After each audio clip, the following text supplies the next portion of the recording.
Hi, it's Susan, and happy 2019 to everybody. It is the first day of the new year, and I figured since the studio was all cleaned up, I would do a quick studio tour. I have tried filming this, I don't know how many times, and the space, as you can see, between those bookcases and that island in there, it's very narrow. It's not even really 3 feet, so it's really hard to do step by step on what's on the shelves. So I think I'm going to give you an overview, and then maybe I will come back later and do a more detailed view of how I organize things. So I hope I don't make you too dizzy. I am walking and holding my phone. It's the best I can do. So I'm standing in the living room right now. That's the front door, and I'm looking into the studio. Didn't used to be able to do that. The wall on the right used to stick out about 2 more feet, and then there was a drop ceiling, so you kind of felt like you were walking into a cave. The patio door wasn't there. It was just a solid wall with a small window. And the closet on the left used to be a very strange built-in-the-wall bookcase that you couldn't really, it just wasn't useful, so we made it into a closet, and all my fabric is in there, and that's terrific. So here we go. All right. First thing in here is this little sewing chest, and that holds all my bookbinding materials. And then in the side, there's these little deeper pockets, and that holds a lot of cardboard for making book covers. So my needles, my various flosses, threads, whatever, clamps, that kind of stuff is in that little sewing thing. And then let's see if I can pan the room. All right, this is one side of the room, my paper tower and my sorry stuff. I come in here. I'm backing up so you can really see what I've got here. I'm sorry, this is just really hard. All right, this used to be the closet, and I decided it would be a perfect place to put my table for doing videos.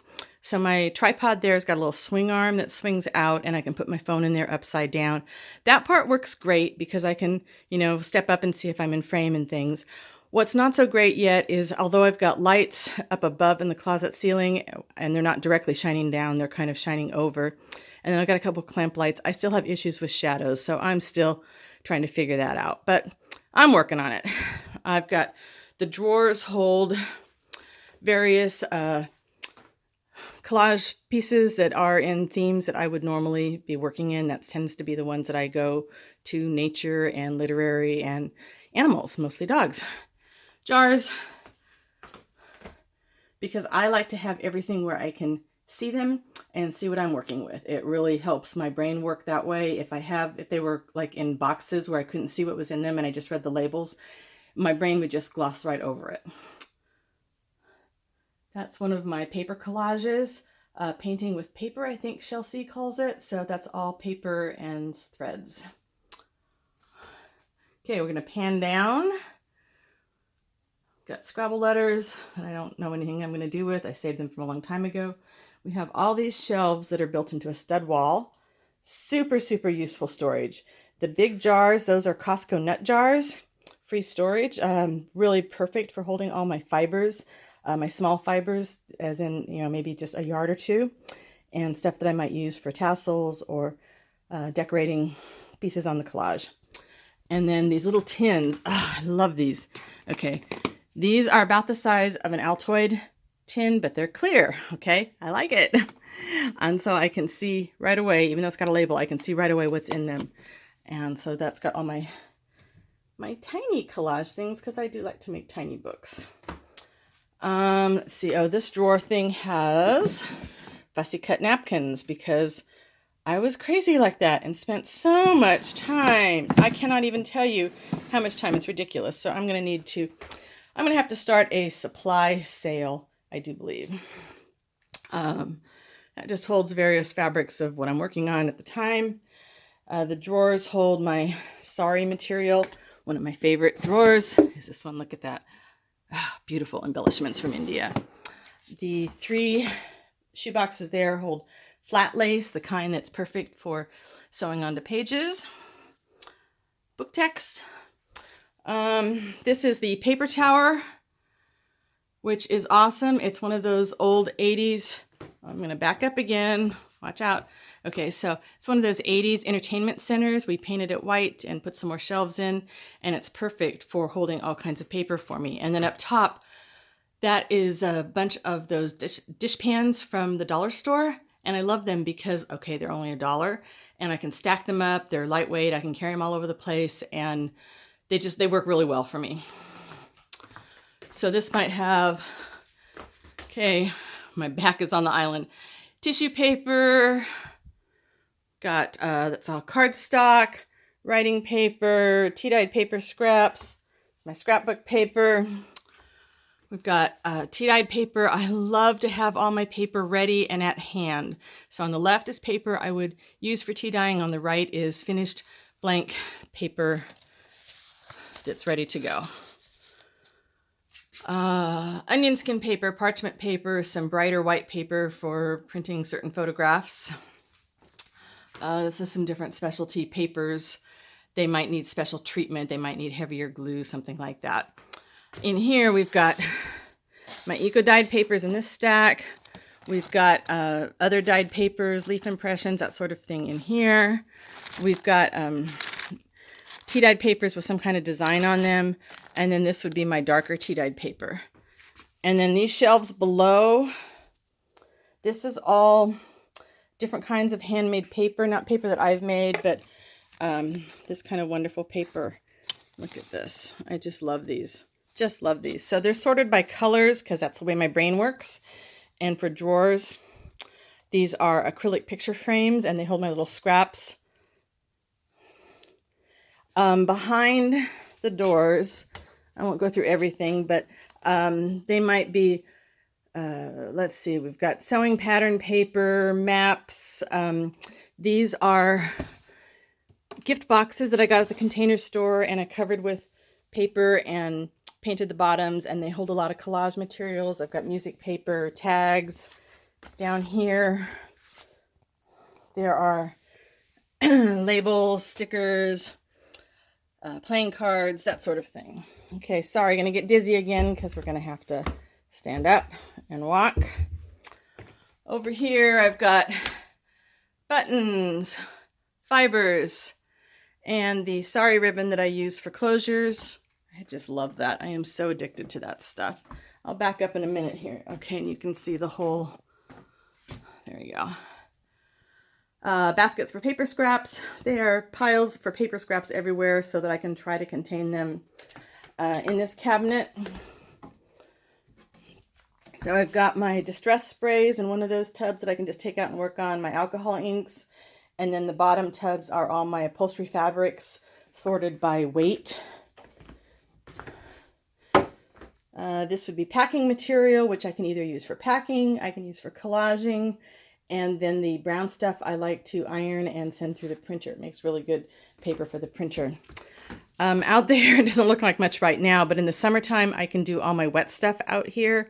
It's a great place to do tea dyeing, distress spraying, any kind of messy things, except for the boils, which I do out on the back deck.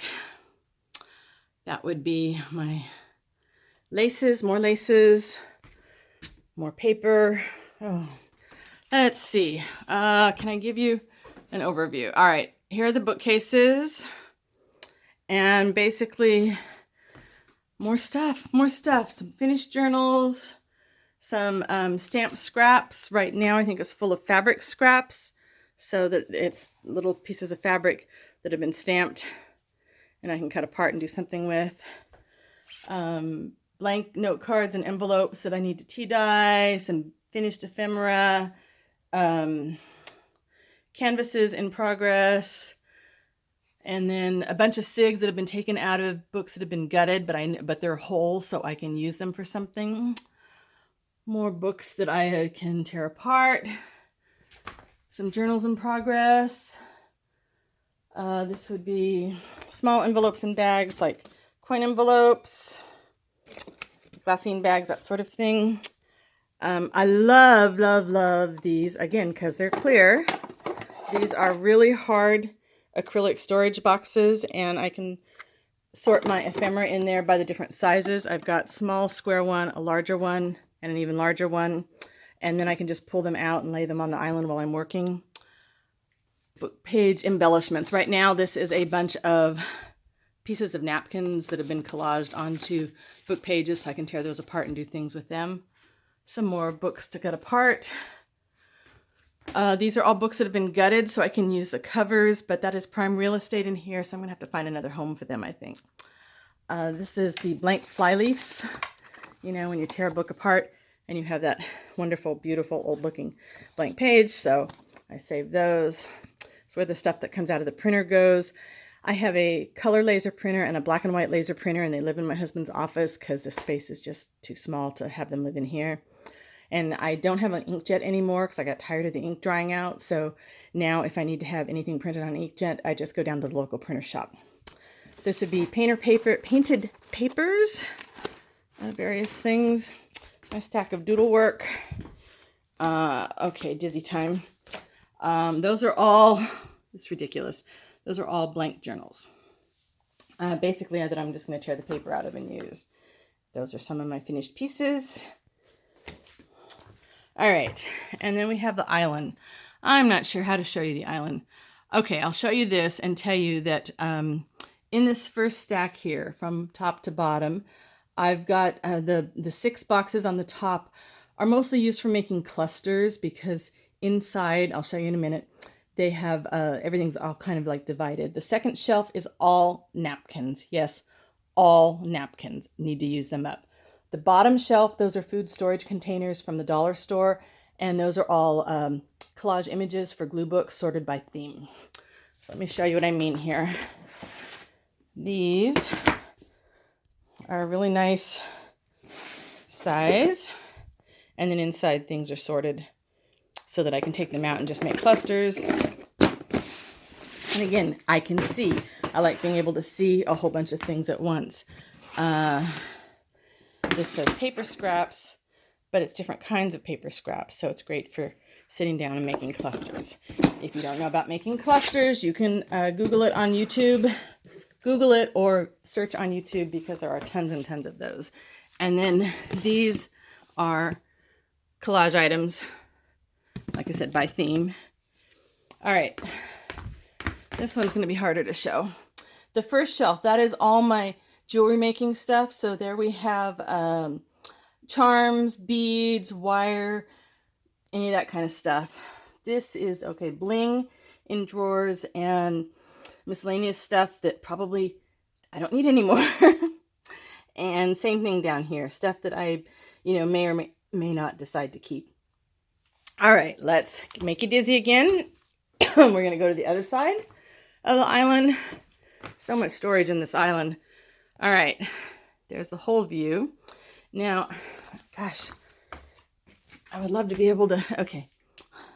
These are my stamps. Again, I need to be able to see them, and I need to be able to see the labels. Flowers, trees, leaves. And these are great little stacking drawers. Again, I designed this island with bookcases made the right size to hold all my things. These little drawers here hold my washi tape. Let's see. And other tape and washi tape, sorted mostly by color. And score tape. And then down here, the baskets hold duct tape, masking tape, any of that kind of stuff. All right, let's go on the other side. Oh, sorry. We have more stamps, and then all my stamp pads and inks on top. And those are again in those little acrylic drawers. Wow, I have empty things. I have room for more stuff. Ha ha ha ha. Yeah, more stuff that has to get cleaned out. And these would be my stacking things of scraps while I'm working. Those are usually up on the island so that I can toss, either work through them to find stuff or toss things in them to try and contain things. All right, this came out to be 15 minutes and this is only, shoot, this is only this part of the studio. Let's see, we'll try and go real quick because there's more. Let's see, this closet is where I keep all my fabric. All right. But where does she paint, you wonder? Where does she sew, you wonder? Then we come into the living room here. This house is still a work in progress. We're not anywhere near done with all the renovations. But here I paint in here because this is my view outside. Got my 2 carts. I've got my desk for painting. I've got another supply cart with all kinds of stuff. I've got another desk. The sewing machine goes up on the little drawer that pulls out, which is where I used to keep my keyboard. And that works great for sewing. And I do love being able to work in here and look out the window and see all the birds and things. So that is the really quick tour. If you want to see anything in more detail, please drop me a note in the comments. I am sorry again for having to make some people dizzy or seasick because it was just such a small space to try and navigate. Happy New Year, everyone. Thanks so much for watching. I hope to see you next time. Bye for now.